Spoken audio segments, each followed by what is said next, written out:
Всем привет! С вами печники из Сибири, а точнее печник-томс.рф.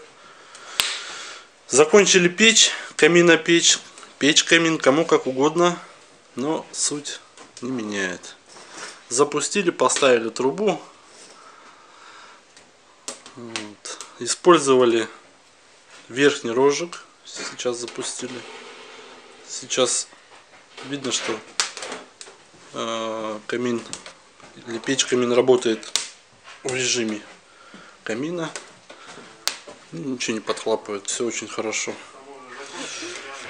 Ну что можно сказать? Еще раз повторюсь, использовали мы фурнитуру Рубцовского литейного завода. Вот такая вот отличная дверка. Она размером 500, внешним размером 500, посадочно 410 на 410. Видим, что здесь вот подача вторичного воздуха есть. Дверка очень интересная, двухстворчатая. Открывается с подъемом вот так. Хоп, открылась. Горит очень хорошо. Дрова, правда, сыроватые, слышно, шипят чуть-чуть. Но это ничего страшного. Все закрыли, топится. Поддувальная дверка. Тоже Рубцовский литейный завод. Очень хорошо. И все, кстати, идет в одном. Здесь вот ручки такие. Такая же. Ну вот частички немножко другие. Тоже литейный завод. Рубцовский. Что можно про кирпич сказать?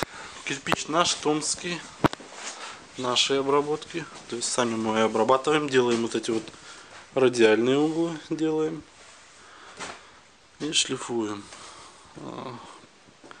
Глиняно-песчаная смесь, то есть глина, которая у нас, мы ее берем на карьере, у себя на участке ее КАМАЗом отгружаем, и год она у нас выстаивается, после чего мы ее, так скажем, пускаем в дело. Вот. Значит, задвижки у нас вот здесь. Задвижка летнего хода, это вот. И задвижка общая. Тоже Рубцовский литейный. Всегда рады вам сделать печь, которая принесет вам в дом тепло, уют и радость. Спасибо за внимание. Пока.